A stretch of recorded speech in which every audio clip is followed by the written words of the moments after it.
صحیح بخاری کی ایک حدیث ہے، آقا علیہ الصلوۃ والسلام نے فرمایا کہ جو شخص نیک کام کرنے کا صرف خیال کرے، ارادہ کرے، نیک کام کرنے کا صرف ارادہ کرے یعنی نیت کرے مگر کر نہ سکے،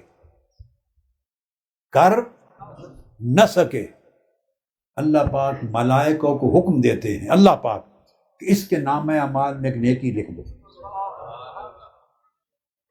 ملائکہ سوچتے ہیں باری تعالیٰ اس نے تو کوئی نیک کام کیا ہی نہیں،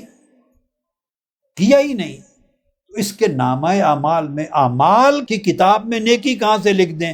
اللہ پاک فرماتے ہیں تم نے نہیں دیکھا، تم تو جو بندہ عمل کرتا ہے فزیکلی وہ دیکھ کر لکھتے ہو نا، میں جو نظر نہیں آتا وہ دیکھ کر لکھتا ہوں۔ اللہ نے فرمایا تم نے نہیں دیکھا کیونکہ عمل نہیں کیا تھا، تم سچے ہو، مگر اس نے نیت کی تھی نیک کام کرنے کی، عمل کر نہیں سکا، میں اس نیت پہ بھی اجر دیتا ہوں۔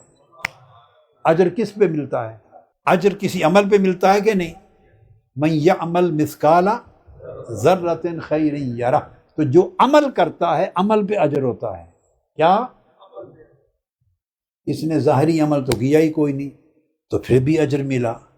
اس سے پتہ چلا کہ نیت کرنا بھی عمل ہے۔ کیا پتہ چلا بیٹے؟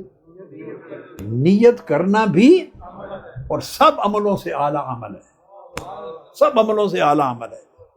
چونکہ نیت درست ہو تو عمل بھی درست ہو جاتے ہیں، اور نیت بری ہو تو عبادتیں ریاکاری بن جاتی ہیں، نماز بھی ٹکرے مارنا بن جاتی ہے۔